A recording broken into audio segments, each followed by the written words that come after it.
네, 잔 맥스웰이라는 분이 쓴 그 리더십 그 강의가 있는데 그분의 책은 뉴욕 타임즈 베스트셀러 또 아마존의 명예의 전당 등에 오르면서 굉장히 영향력 있고 유명한 책입니다. 그래서 그는 전 세계 160여 개국의 그 나라에서 500만 명 이상의 리더들에게 강의를 했습니다.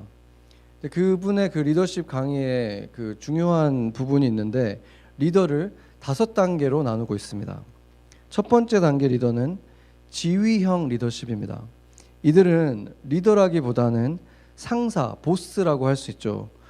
그는 그 집단에서 지위를 가지고 있기 때문에 그 직급을 이용해서 사람들에게 명령하고 관리를 하는 사람이죠.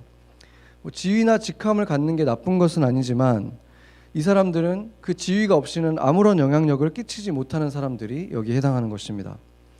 이들의 특징은 그를 도와서 일하는 사람들을 종업원 이상으로 보지 않고 필요에 따라서 함께하는 존재로만 보고 있습니다.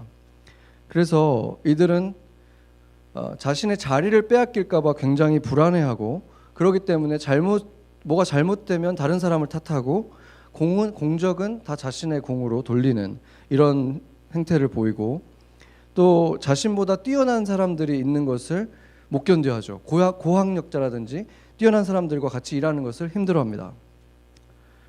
그래서 그려지는 그림들이 많이 있죠. 사람들이 있잖아요. 그러니까 시인 T.S. 엘리엇이 뭐라 그랬냐면 이 세상에서 일어나는 해악 가운데 절반은 중요한 사람으로 보이고 싶어하는 이런 사람들로 인해서 일어난다. 이렇게 말을 했어요. 이제 2단계의 리더는 관계의 리더십입니다. 그래서 이 사람들이 추구하는 것은 팀이 자발적으로 리더들을 따르게 되는 그런 것이 시작되게 만드는 리더들이죠. 그래서 이 사람들은 그 팀원들을 사람으로서 이렇게 돌보고 실적보다는 그들과의 관계를 만들어가고 서로 호감을 갖는 공동체를 이루는 것에 관심을 쏟습니다. 지위의 높고 낮음을 떠나서 서로 잘 지낼 수 있는 방법들을 계속 찾고 그럼을 통해서 관계가 견고해지게 만들고 지속 가능한 공동체가 형성되는 것이죠. 그리고 이제 3단계 리더는 성취의 리더십이라고 합니다. 건강하고 좋은 공동체가 이제 지속이 되다 보면은 그 공동체가 함께 공통된 어떤 비전을 세우게 되고 그 비전을 쫓아서 같이 나아가다 보면은 그 팀원들이 잠재력이 다 발휘가 되는 거죠. 그러면서 결국에는 좋은 결과들을 성취하게 된다는 것입니다. 그래서 이 2단계였던 그 리더가 이제 그 팀과 함께 이런 비전을 세우고 성취를 해가면은 이제 3단계의 리더가 되는 것입니다. 이제 4단계의 리더는 인재 개발 리더십이라고 하는데 팀 안에서 이제 이렇게 성취들이 일어나다 보면은 그 가운데에서 이제 또 다른 공동체를 만들 수 있을 만한 이제 그 리더들이 또 세워져 가는 것이죠. 그 공동체 안에서의 또 다른 공동체들이 세워져 가는 그런 단계. 그렇게까지 이제 그런 리더를 세우는 것에 에너지를 쏟고 그것에 관심을 많이 갖는 그 리더들을 이제 4단계 리더들이 되는 것입니다. 그리고 이제 마지막 5단계 리더는 이 책의 저자 존 맥도날드도 오랜 시간 동안 자기가 강의를 하고 다녔고 많은 리더들을 만났지만 거의 드물게 만날 수 있는 사람들이라고 합니다. 이 사람들은 어떤 훈련만 가지고 되는 게 아니라 그들이 원래 가지고 있는 이제 타고난 자질들도 필요한 사람들이기 때문에 쉽게 볼 수가 없는데 간략하게 내용을 보자면은 결국에 4단계의 리더들을 키워낸 리더들이 이제 5단계 리더가 되는 거예요. 그래서 그 사람들과 지속적인 관계를 맺고 그렇게 이제 다른 리더들을 세워가는 리더들에게 멘토십을 제공해주는 리더들이 이제 5단계의 리더라고 하는 것입니다. 여러분들은 직장에서 일상에서 아마 리더들을 만나고 있을 텐데 그 리더들은 몇 단계에 해당하는 리더들입니까? 저도 직장과 학교를 다닐 때 리더들을 많이 경험을 해봤는데 그리고 제 자신이 리더였던 적도 있는데 사실상 제가 이 리더십 이걸 보면서 단계를 보면서 제가 예전에 직장에서 리더였을 때 제가 만났던 리더들 이렇게 한번 이렇게 보니까 안타깝게도 거의 대부분의 리더들이 1단계 리더들이었다는 사실을 발견했습니다. 굉장히 씁쓸한 것이지만 그 자리에 있으니까 그 사람을 존중하고 따를 수밖에 없으니까 따르고, 그러니까 최소한 내가 할 수 있는 정도까지만 하고 그런 거였죠. 그래서 1단계 리더들의 그 팀원들의 특징을 보자면은, 만약에 6시에 퇴근이면은 5시 반부터 마음은 이미 이제 준비가 끝나 있고 5시 한 50분 정도 되면은 신발을 갈아 신고 막 이렇게 된다고 합니다. 그러니까 정말 해야 될 것만 딱 하는 그런 하게 만드는 리더가 바로 이 1단계 리더라는 거죠. 그래서 이 단계들별로 챌린지가 있는 거죠. 2단계 리더도 나름대로 또 챌린지가 있어요. 다 있는데, 제가 볼 때 이제 그리스도인으로서 가장 중요한 챌린지는 바로 이 1단계와 2단계 사이에서의 챌린지인 것 같아요. 1단계와 2단계의 차이는 뭐냐면, 1단계는 리더라고 볼 수가 없고 보스라고 부를 수 있거나 매니저라고 부르거나 아니면은 그렇죠. 보스 아니면 매니저인 거죠. 근데 2단계부터는 최소한 그 사람을 리더라고 볼 수가 있거든요. 그러니까 나는 과연 매니저인가 아니면 리더인가, 나는 보스인가 리더인가, 이것을 달라지게 만드는 것이 바로 1단계에서 2단계로 넘어가는 챌린지라는 거죠. 그런데 교회도 아니고 이 치열한 사회에서는 관계를 굉장히 중요시 여기고 이렇게 자기가 희생하고 이런 사람, 2단계의 리더가 굉장히 무능하게 보이지 않을까, 이런 생각이 들 수 있죠. 오히려 그런 사람들은 리더십이 없다라고 평가받을 수도 있지 않은가, 그렇게 보일 수 있다는 거죠. 그런데 그 책에 이제 조사 결과가 있는데, 금융기관에 종사하는 사람들을 대상으로 어떤 리더를 원하는지를 조사를 해봤어요. 그런데 가장 많았던 사람들이 26%였는데, 삶의 본을 보이는 사람들이 자기 리더였으면 좋겠다, 이렇게 말을 했고, 두 번째로 많았던 게 19%인데 도덕성이 높은 사람, 높은 도덕성을 가진 사람이 리더였으면 좋겠다. 그리고 세 번째가 이제 17%인데 업무 관련 지식이 많은 사람, 이게 세 번째였고, 네 번째도 14%인데 공정성이 있는 사람, 그리고 다섯 번째가 13%인데 전반적인 지성과 능력, 그리고 여섯 번째가 10%인데 직원들에게 인정받는 사람. 그래서 이 내용을 정리해 보면은, 본이 되고 도덕성이 높고 공정하고 팀원들에게 인정을 받는 사람, 그러니까 사실상 인간성하고 관련된 부분이 70%나 된다는 거예요. 지금 이 금융권에 있는 사람들도 이렇게 얘기한다는 거죠. 그런데 이 70%가 얘기하는 게 결국에는 이 2단계의 리더에게서 보여지는 특징들이라는 거죠. 그러니까 사실상은 많은 사람들이 같이 일하고 싶은 리더가 이런 사람이었으면 좋겠다라고 생각한다는 거예요. 물론 회사 같은 곳에서는 그 분야의 실력이 뛰어난 사람들이 어느 정도의 리더까지 올라갈 수밖에 없겠죠. 그렇지만 그런 사람들이 리더가 됐을 때 그 팀은 어떻게 된다는 것입니까? 대부분의 직원들은 그 사람을 리더로 생각하는 게 아니라 그냥 보스로 생각하고, 진심으로 존경하는 게 아니라 사실은 인간적으로는 전혀 좋아하지 않으면서 그냥 그 직분에 있으니까 따를 뿐인 것이라는 것입니다. 그리고 이 1단계 리더들의 문제점이 뭐냐면, 결국에는 그렇기 때문에 그 팀원들이 자신이 가지고 있는 잠재력을 발휘하는 것이 아니라 최소한의 일만에 자기가 책임진 일만을 딱 하기 때문에, 그럼에도 불구하고 제품이 좋으면, 서비스가 그 회사가 제공하는 서비스가 좋으면 어느 정도 성과는 낼 수는 있겠지만 그 회사에서 즐겁게 일하는 사람이 없다는 거죠. 그 팀장 밑에 있는 사람은.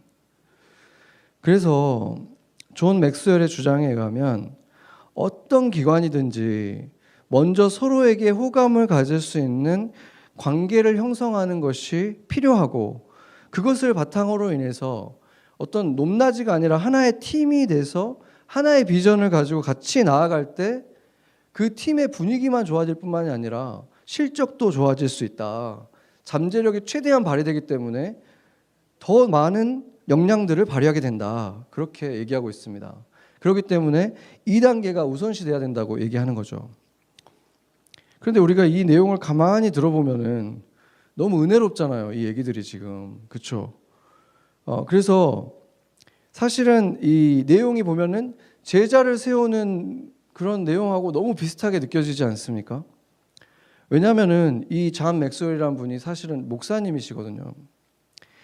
리더십을 쓴 책들, 뭐 스티븐 커비도 물론 이제 다른 종교긴 하지만 그 사람도 성경을 모티브로 공부해서 리더십을 세운 거예요. 그 성공하는 사람들 7가지 습관 쓰는 분이죠. 거의 독보적인 책이고 이 책도 마찬가지인데 굉장히 많은 리더십 책들이 성경을 연구한 분들이 쓴 책들이에요. 왜냐하면은 하나님이 세상을 지으셨고 하나님의 질서가 성경 속에 있고 리더십의 질서 또한 그 하나님의 질서 속에 있기 때문에 그것을 공부했을 때 그 리더십의 그 진정한 리더십이 어떻게 세워지는지가 성경 속에 있다는 것이죠. 그래서 성경을 보면은 우리가 여러 리더들이 등장을 하고 있다는 걸 알 수 있는데 사실상 우리가 봤던 1번부터 1단계부터 5단계의 리더들이 다 등장을 하고 있습니다. 예를 들어서 예수가 태어났던 해에 헤로드 왕이 왕이었잖아요. 근데 그때 이스라엘의 왕이 태어났다고 동방박사가 얘기를 해주니까 어떤 행동을 합니까? 베들레헴 근처에 있는 모든 애들을 다 학살해버리죠. 왜냐하면 자기 자리를 빼앗길까 봐. 전형적인 1단계의 리더라는 것입니다. 그리고 다윗을 죽이려고 혈안이 됐던 사울 왕도 마찬가지였어요. 그렇죠. 여기서 보는 놀랍고도 불행한 일은 뭐냐면 그 꼭대기에 있는 사회에서 가장 높은 곳에 있는 사람도 1단계 리더일 수 있다는 거예요. 그러면은 그 사회에 있는 사람들이 다 같이 고통을 받게 된다는 것이죠.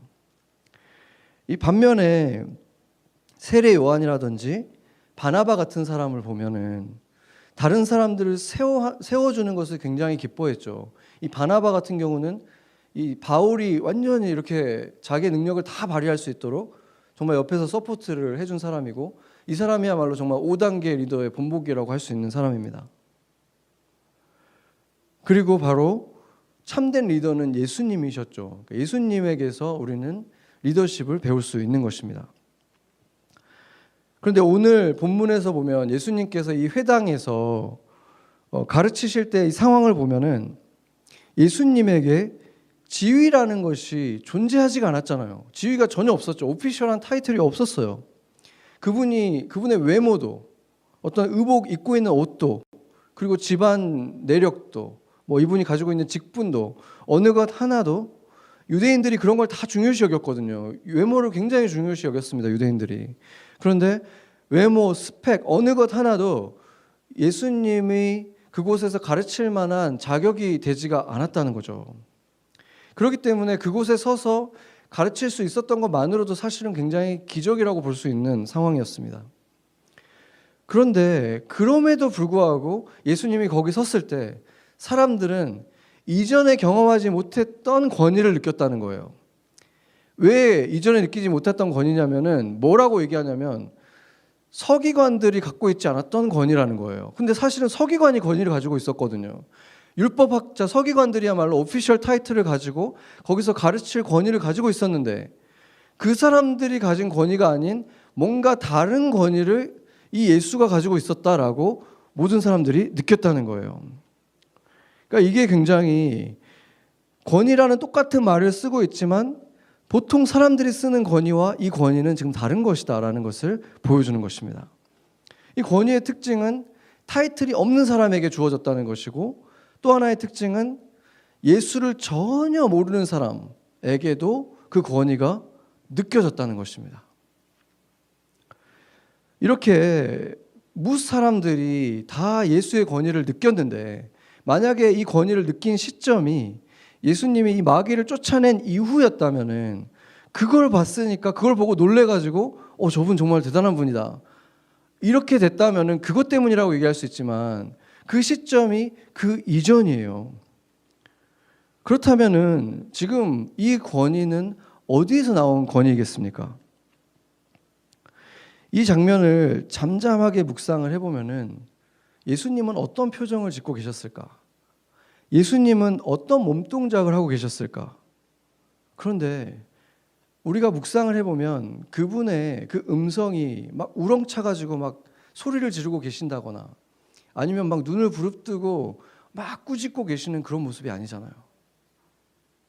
예수님의 지금 여기에서의 모습은 정말 모순같이 느껴지지만 전혀 권위적이지 않은 모습으로 지금 여기서 서 계신다는 거예요. 그러니까 권위를 가질 만한 타이틀도 없었고 전혀 권위랑 어울리지 않는 그런 몸동작과 눈빛과 모습으로 지금 전하고 계시는데 권위가 있었다. 지금 이렇게 말하고 있는 것입니다.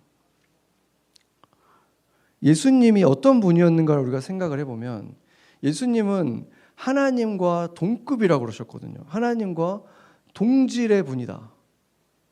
그렇다면은 그 죄인은 가까이도 갈 수 없는 그런 분인데 이 하나님의 아들이 사람에게 자기가 창조한 창조물에게 세례를 받으세요. 엄청난 일이잖아요. 어떻게 창조주가 창조물한테 세례를 받습니까? 그러니까 이게 예수님이 어떤 분인가를 보여주시는 거고 그뿐만이 아니라 심지어 사탄에게 시험을 받으십니다. 이 세 가지 사탄이 준비해온 시험을 다 받으시는 거예요. 그냥 그뿐만이 아니라 그 유대 이 사회에서도 낮은 사람들에 속했던 그 예수님의 제자들에게 무릎을 꿇고 그들의 발을 씻겨줍니다. 그러니까 종들 중에서도 가장 어리고 낮은 종이 하는 일을 예수님이 하셨어요. 하나님과 동질인 분이 하셨다는 거죠. 이런 장면들을 보면은 우리가 권위, 위엄 이런 걸 생각하는 거하고는 전혀 어울리지가 않잖아요. 그 말의 연상이 되는 그림들이 전혀 아니잖아요. 그렇기 때문에 과연 예수님이 이 회당에서 어떤 가르침을 주셨길래 사람들이 지금 전혀 그런 모습이 보이지 않는 이분에게서 오피셜한 타이틀도 없는 이분에게서 외모도 어떤 것도 권위하고는 전혀 먼 이분에게서 권위를 느낄 수 있었을까? 뭘 가르치셨는지가 궁금하잖아요. 그런데 아쉽게도 이 부분을 누가복음에서도 분명히 똑같은 장면을 기록하고 있는데도 무슨 말씀을 하셨는지는 기록하지 않고 있어요. 그렇다면은 그 말의 의미는 우리에게 그때 가르친 그 말들보다 더 중요한 것을 보라는 의미가 되는 것입니다. 지금 예수님에게서 봐야 되는 것은 그 말 너머에 있는 그 무엇이라고 지금 말씀이 우리에게 보여주시는 것입니다. 우리가 군대에 가면은 이 군대 가본 분들이 많지는 않은 것 같은데 군대 가본 분들이 여기 지금 거의 없네요. 네, 근데 자 군대를 딱 가면은 어떤 일이 벌어지냐면 이 헬멧이 원래 딱 쓰면은 여기까지 오거든요. 근데 그분들은 그 안에 있는 걸 다 빼가지고 이렇게 해요. 그래가지고 눈이 안 보이게 만들어요. 이렇게 눈이 안 보이게 만들고 그리고 또 유격 훈련 할 때는 챙이 이렇게 그 해병대 모자 있잖아요. 그렇게 각진 거 그리고 챙이 이렇게 나와가지고 또 이렇게 푹 눌러써가지고 눈이 안 보여요. 눈을 왜 안 보이게 하죠? 감정을 보이지 않으려고 하는 거예요. 감정을 안 보임을 통해서 자기는 뭔가 이질적인 존재가 되는 거예요. 그 모든 이 다른 사람들하고 자기는 떨어져 있는 이질적인 존재가 됨을 통해서 권위를 갖게 되는 거예요. 이 사람들이. 그러니까 독재자라든지 교주들이라든지 이 사람들을 보면은 항상 갖추는 시스템들이 있어요. 굉장히 높은 곳에 위치를 한다든지 자신을 굉장히 크게 보이는 스크린을 가지고 있다든지 이런 것들을 통해서 자신이 어떤 인간 이상의 어떤 이질적인 존재처럼 느껴지게 만드는 그런 장치들을 항상 하게 됩니다. 그 모든 것들이 결국에는 다 권위를 갖기 위한 방법들인 거예요. 그런데 그런 일들이 안타깝게도 교회에서도 비슷한 일들이 일어난다는 거죠.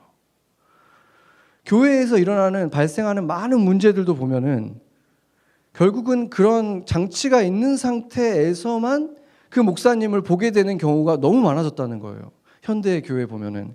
그러니까 공식적인 석상에서 하나님의 대리인으로서 말씀을 전하는 모습만 딱 보고 엘리베이터도 따로 타고 주차장도 따로 있고 식사도 같이 안 하고 완전히 분리되어 있는 거예요. 그렇게 되면 어떻게 느끼겠습니까? 자연히 그분의 말씀을 듣는 사람들은 그분이 왠지 우리와는 좀 이질적인 존재로, 그 시내산에 40일 갔다 왔을 때 그 모세가 그 막 광채가 나잖아요.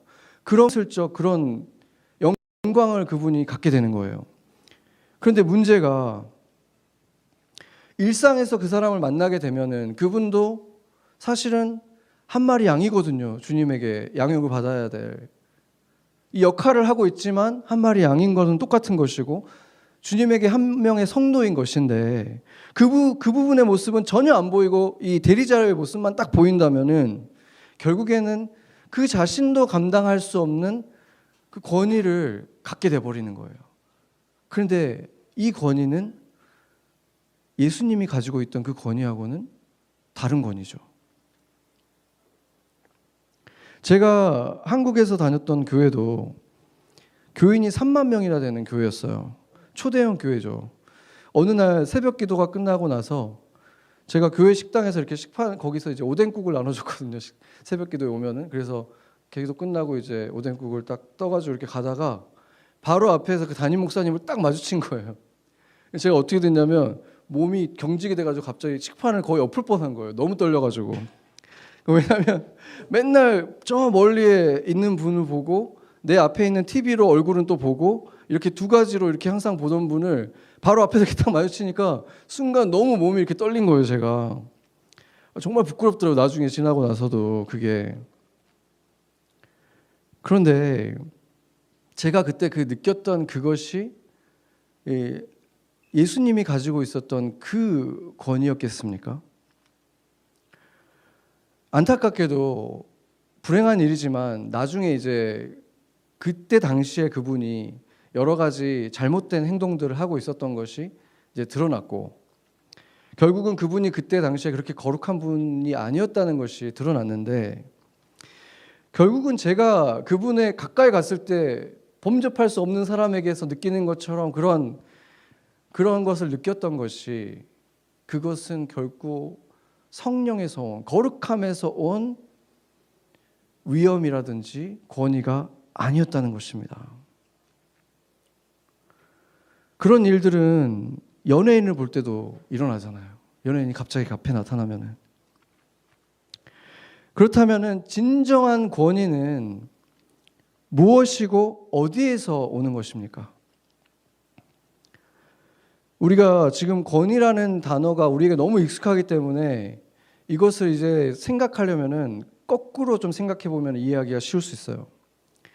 참된 의미에서 권위가 언제 없어질 거라고 생각이 드세요? 참된 의미에서 권위가 없어질 때는 뭔가 떳떳하지 못하면 권위가 없어져요.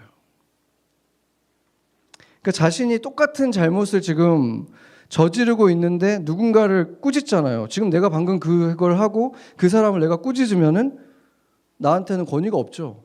그렇잖아요. 내가 그걸 할 수 있다고 하더라도 그 사람의 말에는 전혀 권위가 있을 수가 없다는 거죠. 그렇기 때문에 원래 권위라는 말은 자세히 생각해 보면 그 의미가 바로 자격이라는 뜻이라는 것을 알 수 있습니다. 권위는 자격인 거예요. 자격이 있는 자가 권위가 있는 거예요. 자격이 없는 자는 권위가 없는 거죠. 그래서 권위는 자격을 가진 사람이 갖는 그 당당함 속에서 나타난다는 거예요. 최초의 죄를 지은 아담과 하와에게 무슨 일이 벌어졌습니까? 숨었어요. 당당함이 없어진 거예요. 죄라는 것은 숨게 만들고 숨기고 싶게 만드는 것입니다. 그래서 죄를 지으면 당당함을 잃어버리고 권위를 상실하는 것이죠. 가정에서 부모가 아이에게 뭔가 잘못을 하고 나면은 순간 권위를 잃어버리는 거예요. 직장에서라면은 동료들에게 그 권위를 잃어버리는 거죠. 여러분이 속해 있는 어떤 공동체들, 크고 작은 공동체들이 있는데 그곳에서 여러분은 그 권위를 가지고 있습니까? 여러분은 그 자격을 가진 사람에게 오는 그 당당함이 있습니까? 그런데 놀라운 것은 오늘 이 본문 속에서 정말 놀라운 것 중에 하나가 뭐냐면 예수님 앞에 감히 마귀가 완전히 쓰여 있는 한 사람이 앉아 있다는 거예요. 가룟 유다에게 일어났던 일을 보면은 계속적으로 죄의 길을 택해 가지고 완전히 사단이 원하는 일을 하게 된 가룟 유다가 예수님과 함께 동고동락하면서 같이 살아가기도 하죠. 그렇게 되기 때문에 그 모습 속에서 보여주는 게 뭐냐면 어떻게 그렇게 당당했을 수 있었을까? 당당함이 아니라 뻔뻔함인 거예요. 그래서 오히려 주님 앞에서 부끄러움을 느끼는 사람은 도리어 아직 소망이 있는 사람인 것이고, 뻔뻔할 정도가 돼버린 사람은 지금 주님의 그 임재 자체를 조금도 인지하지 못하는 사람일 가능성이 있다는 것입니다. 성경에 등장하는 인물들 중에서는 막 무덤에서 살고 막 불의 위를 뛰어다니고 이런 사람도 있지만, 이 사람처럼 겉으로는 전혀 태가 안 나는 사람도 있었다는 거예요. 심지어 예수님이 실제로 임재한 그곳에서 예배 드리겠다고 앉아 있잖아요. 이것은 당당함으로 보일 수도 있어요, 겉으로 보면은. 그렇지만 사실은 정반대의 것이라는 거죠. 왜냐하면 당당함이라는 것은 자격이 있는 자에게 주어지는 건데, 이 뻔뻔함이라는 것은 자격 없는 자가 거짓말로, 거짓으로 자격 있는 척하는 것이기 때문입니다. 이런 사람은 반드시 폭력적은 아니라고 할지라도 죄와 그로 인한 그 수치심을 가리기 위한 여러 가지 장치들을, 행동들을 할 수 있습니다. 많이 가진 척, 많이 아는 척, 이렇게 외모를 꾸미고 심지어 실제로 많은 스펙들을 쌓아가지고 그것을 감추려고 하는 거죠. 그러나 그것들은 결코 그들을 당당하게 해주지 못해요. 그냥 뻔뻔하게 만들어줄 뿐입니다. 얼마 전에 제가 잘 아는 한 친구가 첫 아이를 갖게 됐는데, 그 친구가 굉장히 자유로운 영혼이었거든요. 근데 이제 행방불명이 돼버렸어요. 아기가 딱 생기는 순간부터 그냥 사라져버렸어요. 왜냐하면 삶이 180도 그냥 달라지는 거예요. 물론 저도 겪긴 했지만, 보통 보면은 아기가 집에 딱 태어나잖아요. 그러면은 집안에 그 위계 질서가 이렇게 확 변동이 일어납니다. 누군가의 권위가 이렇게 급상승하고 누군가는 이렇게 급하락을 해요. 네, 모른 척 하시는 것 같은데. 네, 급성장하는 분이 누구냐면 엄마예요, 엄마. 네, 왜냐하면 저도 아이들을 정말 사랑하는 아빠 중에 하나라고 생각하긴 하는데, 그 엄마랑 비교를 해보려고 하면은 너무 작아지는 것 같아요. 엄마의 사랑이 너무 디테일하고 이렇게 이 폭도 크고 막 이러기 때문에 이거랑 비교하면 안 될 정도로 너무 커요. 특히나 아이가 어렸을 때는 엄마에게 있어서 아이가 항상 영순이가 딱 돼버리니까 그 사랑의 비중이 비교가 불가능해지는 거예요. 그러니까 아빠는 상대적으로 그 아이를 같이 키우는 이 파트너로서는 굉장히 이렇게 작아지는 거죠. 그러다 보니까 그 부모로서는 이 집안에서 보면은 부모로서 엄마는 이렇게 좀 높아지고 아빠는 이렇게 좀 낮아지는 일이 대부분의 가정에서 많이 일어납니다. 왜냐하면 더 사랑하는 사람에게 권위가 주어지는 거예요. 저희 집에 와서 그 그림을 본 사람들도 있긴 할 텐데, 우리 애들이 엄마 아빠를 그리면은 엄마가 항상 이렇게 훨씬 크게 그려요. 아빠는 이렇게 옆에 다니엘보다 조금 크게 그려져 있더라고요. 그게 이제 아이의 관점에서 권위가 있는 사람이 보여지는 거잖아요. 그 사람이 더 크게 보이는 거죠. 그런데 이제 근데 이제 그 관점이 가정 전체의 관점이 되는 것 자체는 꼭 올바른 건 아닌 것 같아요. 그래서 왜냐하면은 엄마로서는 큰 사람이지만 또 남편과 아내로서는 또 남편이 또 제자리를 좀 찾긴 찾아야 되는데, 잘못하면 이제 남편과 아내로서도 아내가 커버릴 가능성이 굉장히 높거든요. 자연스럽게. 그래서 저도 이제 그걸 극복해야 되는 거라고 생각을 하는데, 그렇다면 어떻게 이 아빠들이 남편으로서 이 권위를 회복할 수 있을까 제가 고민을 해봤는데, 그것 역시도 한 가지밖에 없는 거죠. 뭐겠습니까? 더 사랑해야 되는 거예요. 더 사랑하면 권위가 생기는 거예요. 근데 아빠로서의 사랑도 중요하지만 그걸로 경쟁하면 어차피 경쟁이 안 되니까 남편으로서 아내를 사랑을 더 해야 되는 거예요. 엄마가 아니라 아내로서 충분히 더 사랑을 해주면 권위가 분명히 올라갈 것입니다. 마음속으로 소심하게 아멘 하세요. 네. 저도 아멘 하고. 네. 왜냐하면 참된 권위는 언제나 사랑에서 나오는 거예요. 사랑하면 권위가 생기는 거예요. 근데 여기서 주의할 것은 이제 애착과 사랑입니다. 애착이라는 것은 사실은 사랑과 비슷해 보일 수 있지만 사랑은 자유와 평강을 주거든요. 사랑을 하면 그 대상에게, 그리고 나에게도 그게 돌아와요. 근데 애착은 그 상대방을 구속하게 되기 때문에 자유와 평안을 빼앗아가고 결국 나도 노예가 돼버려요.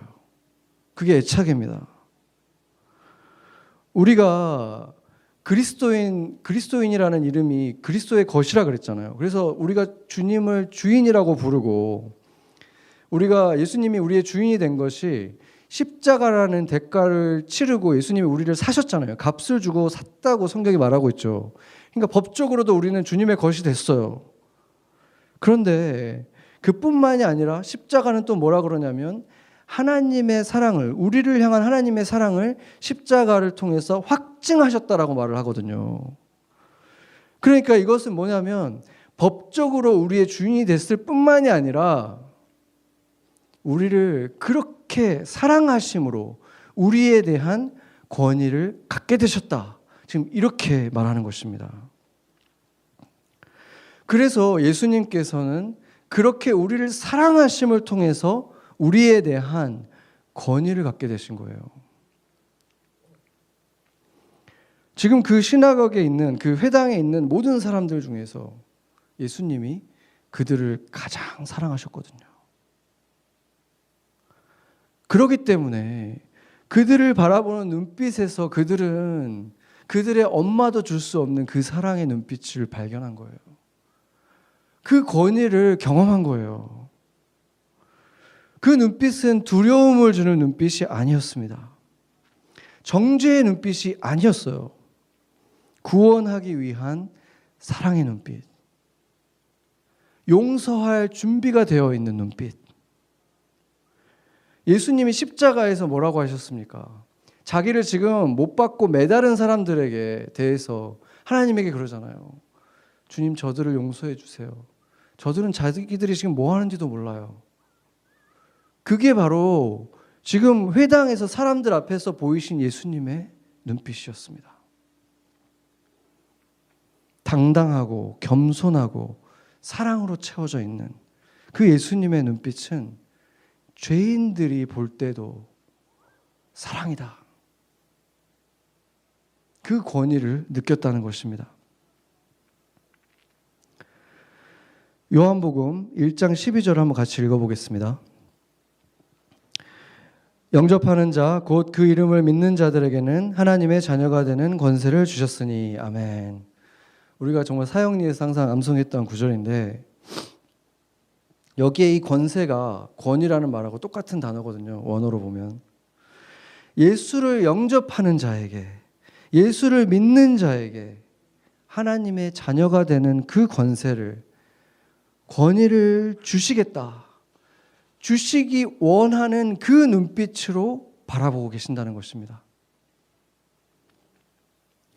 우리가 참된 권위를 회복하기 위해서 가정에서, 직장에서, 내가 소속된 그 작은 공동체에서 회복하기 위해서는 내가 먼저 이 권세를 회복해야 합니다. 인간이 만들어낸 그 권위적인 그 시스템들, 그 장치들은 항상 끝이 있어요.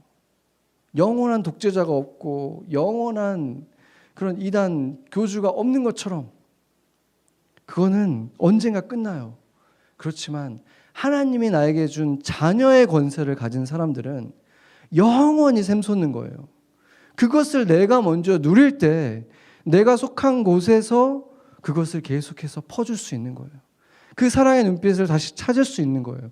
그 권위를 가질 수 있는 것입니다.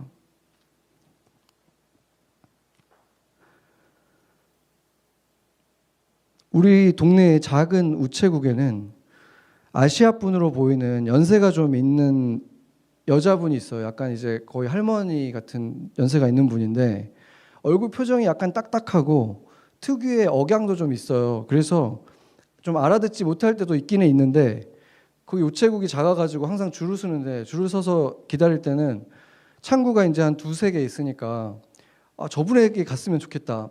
제가 항상 그렇게 생각하거든요. 왜냐하면 뭘 보내려고 이렇게 가면은 우체국 가본 분들은 알겠지만 옵션이 뭐가 되게 많아요. 뭐 서티피케 뭐 있잖아요. 뭐 프라이어티 막 이름도 다 뭐 급한 건 것 같은데 아무튼 가격은 다 달라.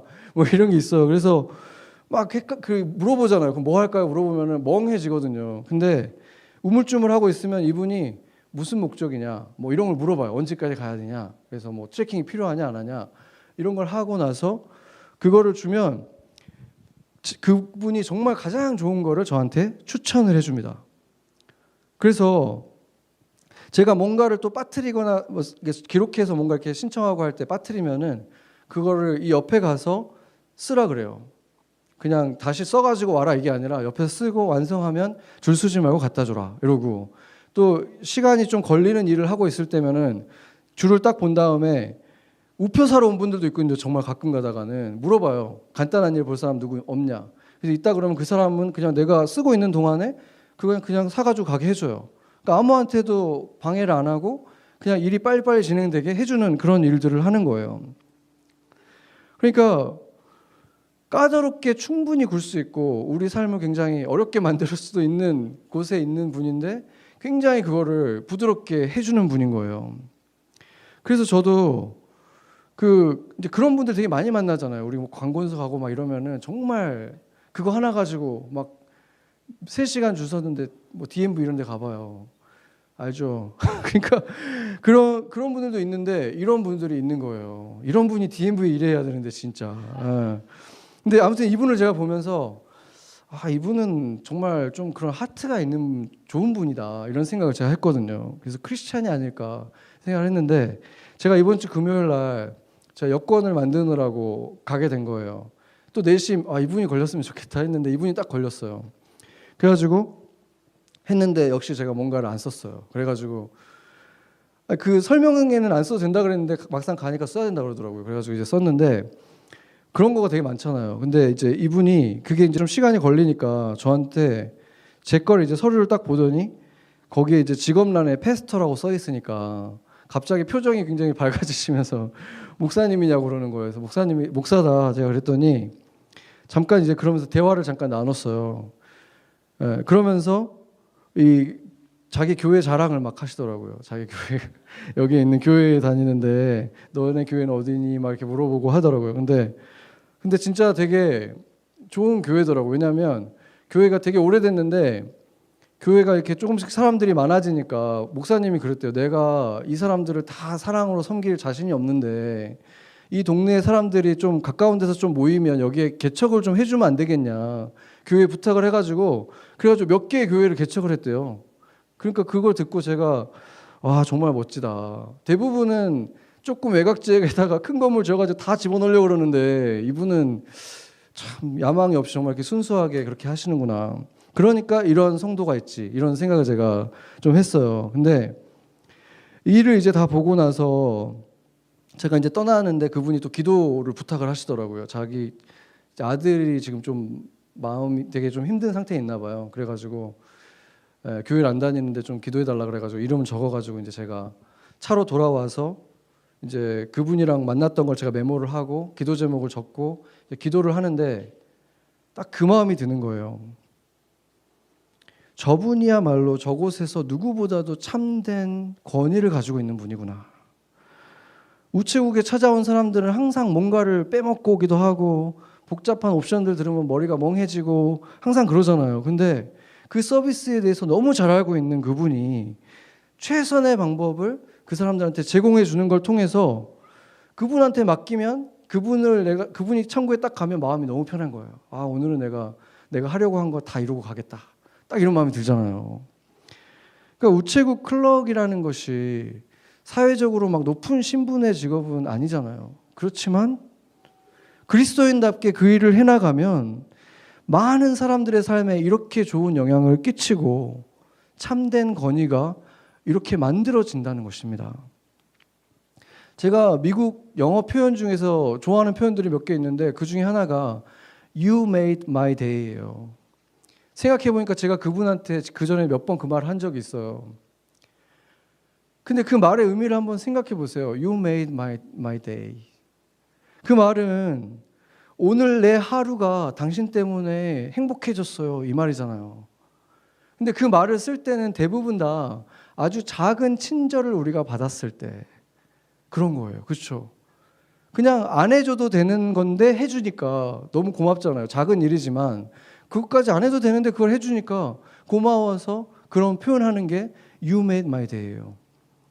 그리고 그 사람은 정말로 그 작은 친절을 통해서 어떤 한 사람의 삶을 행복한 날로 바꿔주는 그 권위를 갖게 되는 거예요.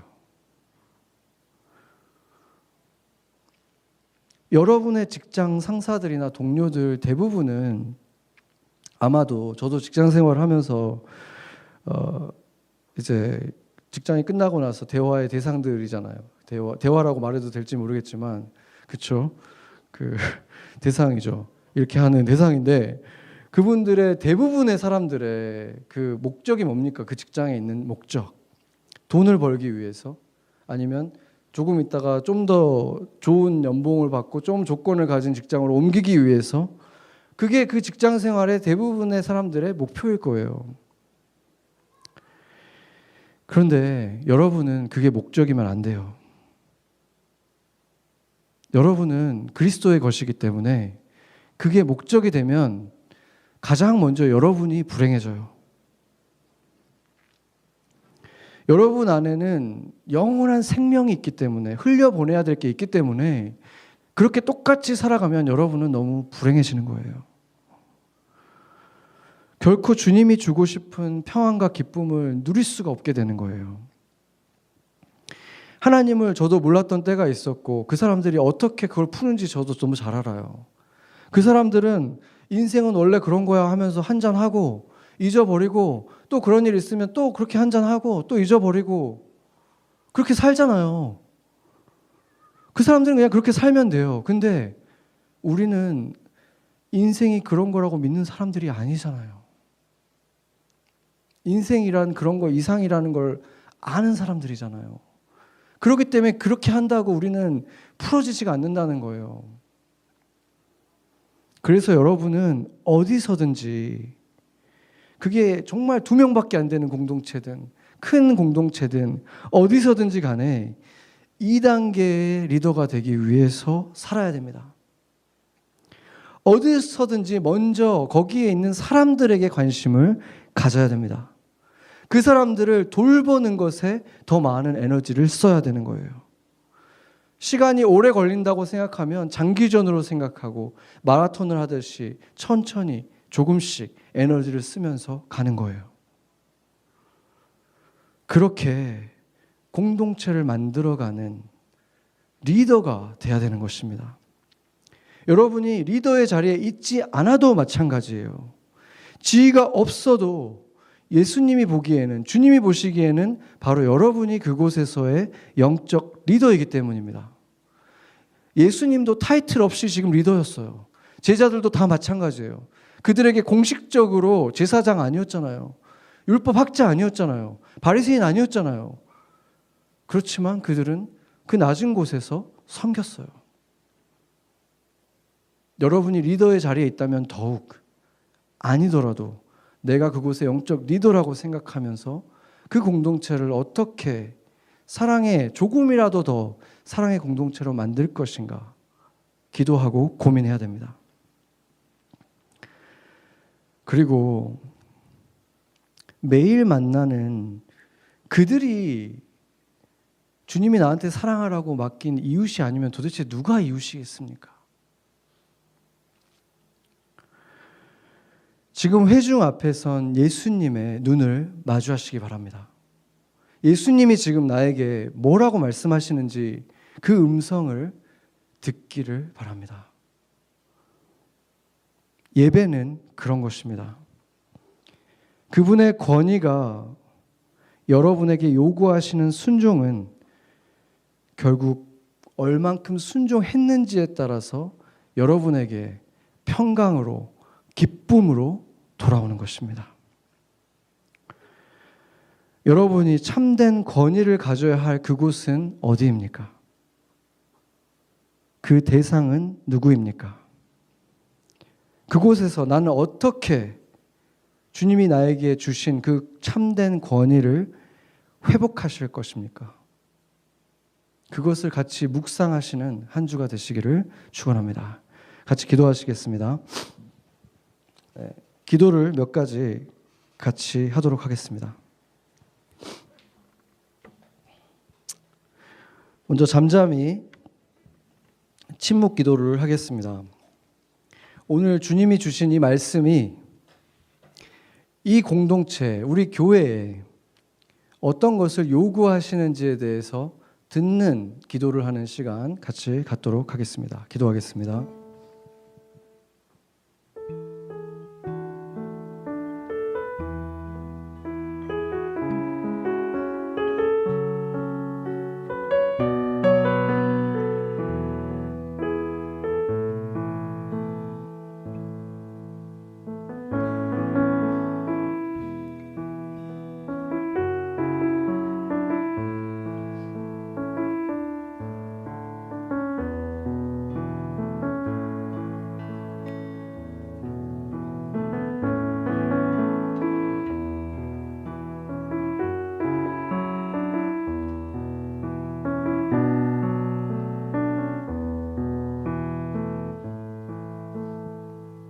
이어서 주님이 오늘 우리에게 주신 이 말씀이 나 개인에게 주님이 어떤 것을 요구하시는 말씀인지, 주님이 나에게 어떠한 순종을 개인적으로 또 요구하시는지 듣는 시간 갖도록 하겠습니다.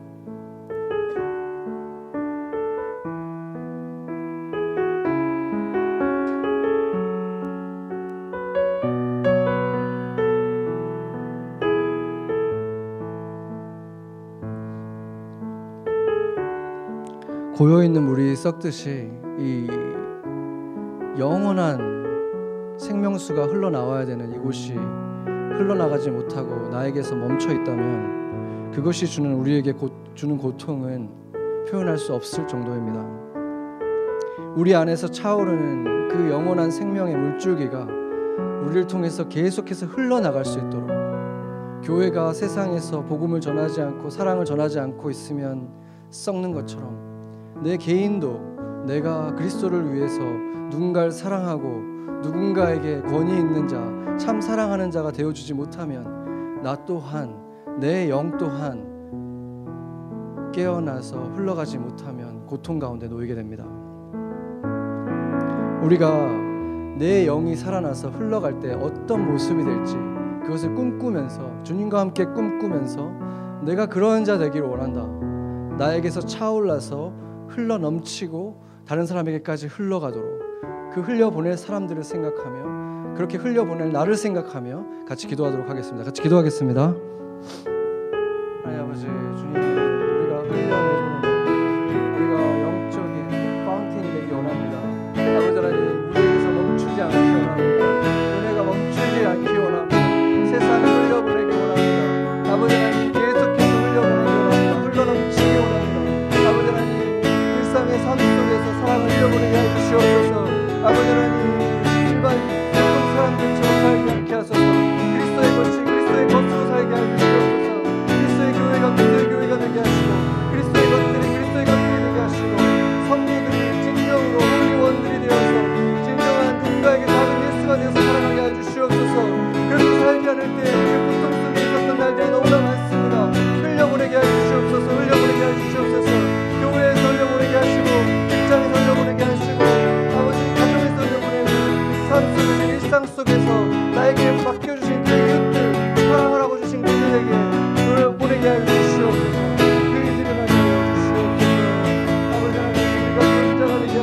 온유한 자들은 땅을 차지하며 풍성한 화평으로 즐거워하리로다. 아멘. 온유함이란 예수님의 성품입니다. 우리가 주님을 통해서 받게 되고 갖게 될 권위는 온유함에서 나옵니다. 누군가에게 폭력적으로, 직분으로, 또 힘으로 그들을 관리하고 시키는 자들이 아니라 온유함으로 이끌어가는 자들입니다. 우리가 그렇게 온유함으로 이 땅을 축복하고 온유함으로 내 이웃들을 축복할 때 그것이 우리의 땅이 될 것입니다. 같이 기도하겠습니다.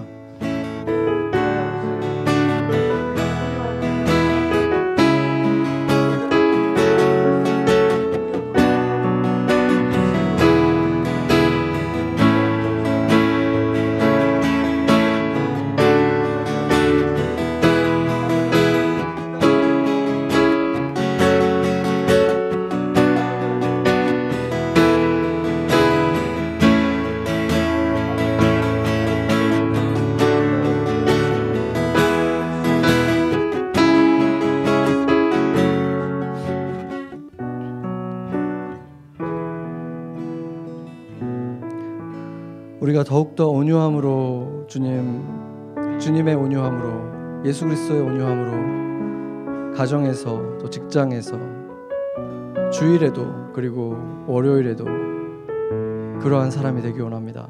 온유한 사람, 풍성한 화평을 끼치는 사람, 그 화평을 누리는 사람 되게 하여 주시옵소서. 그것을 통하여 이 땅에 화평이 회복되고 이 땅 곳곳에서 참된 권위가 회복되고 그 권위자들을 통해서 참된 권위자들을 통해서 사람들이 살아나고 기쁨이 회복되는 일들이 이 봄에 찾아오게 하여 주시옵소서. 우리 교회가 이 땅을 축복하기 위해 지난주에 워싱턴 마켓 파크에 나갔고 그곳에서 사람들을 만났고 우리가 원했던 대로 모든 것들이 풀리지 않았지만 주님의 뜻 가운데서 주님이 이루고 싶은 일들은 다 이루셨습니다. 주님께서 그곳에서 만났던 모든 영혼들의 마음을 만지시며 그날의 찬양이 귀 속에서 떠나지 않게 하시고 그 예수의 이름이 그들 마음에 심겨지게 하시고 그들이 주께로 향하게 하여 주시옵소서. 우리가 주님이 하라고 한 일들을 온전하지 못하지만 해냈을 때 주님께서 우리의 부족함을 다 채우셔서 놀라운 일들을 이루시고 계심을 믿습니다. 주님 역사해 주시고 우리가 다음에 나갈 때에는 더욱더 큰 기쁨과 평안으로 온유한 자 되어서 그 권한을 가지고 그 권위를 가지고 그 땅 밟게 하시고 그 땅이 주님의 땅 되는 것 보게 하여 주시옵소서. 오늘 우리의 예배를 받으셨고 예배드린 모든 자들에게 참된 권위에 대한 소망을 주셨고 그 권위를 결국은 갖게 하실 참된 권위의 주인 되신 예수님의 이름으로 기도드렸습니다. 아멘.